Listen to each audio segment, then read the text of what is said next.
अब तेल कहाँ है।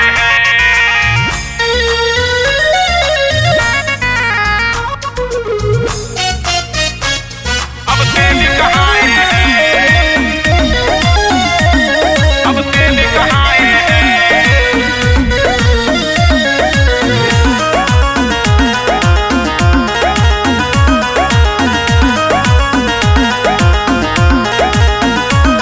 जो राम को लाए थे यूजीसी लाए हैं, जो राम को लाए थे यूजीसी लाए हैं। बनते थे कभी भगवन, बनते थे कभी भगवन, अब तेली कहाए हैं। बनते थे कभी भगवन, अब तेली कहाए हैं। अपराधी सुन करके देखो घबराए हैं, अपराधी सुन करके देखो घबराए हैं। बनते थे कभी भगवन, बनते थे कभी भगवन, अब तेली कहाए हैं। बनते थे कभी भगवन, अब तेली कहाए हैं। अब तेल कहाँ है। Music by Amish Awasthi. अब तेल कहाँ है। अब तेल कहाँ है। कहते थे कभी देखो मथुरा को सजाएंगे, भारत को अपने हम हिंदू राष्ट्र बनाएंगे। अपने हम हिंदू राष्ट्र बनाएंगे। कहते थे कभी देखो मथुरा को सजाएंगे, भारत को अपने हम हिंदू राष्ट्र बनाएंगे।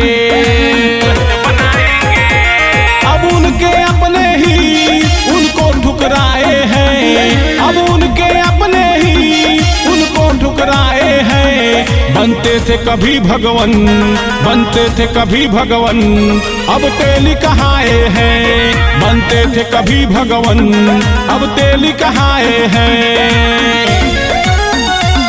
बनते थे कभी भगवन, अब तेल कहाँ है।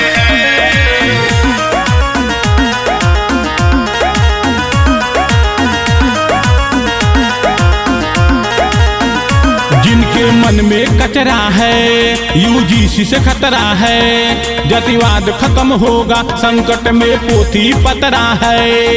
बाद खत्म होगा संकट में पोथी पतरा है। जिनके मन में कचरा है यूजीसी से खतरा है। जातिवाद खत्म होगा संकट में पोथी पतरा है। पोथी पतरा है। मंजूर नहीं उनको जो जाति बनाए हैं, मंजूर नहीं उनको जो जाति बनाए हैं। बनते थे कभी भगवन, बनते थे कभी भगवन, अब तेली कहाए हैं। बनते थे कभी भगवन, अब तेली कहाए हैं। अब तेल कहाँ है। Music by Amish Awasthi. अब तेल कहाँ है। अब तेल कहाँ है। स्कूल कॉलेजों में भेदभाव खत्म होगा, जातिवाद के गुंडों को ना कभी हजम होगा। जातिवाद के गुंडों को ना कभी हजम होगा। स्कूल कॉलेजों में भेदभाव खत्म होगा, जातिवाद के गुंडों को ना कभी हजम होगा। कभी हजम होगा।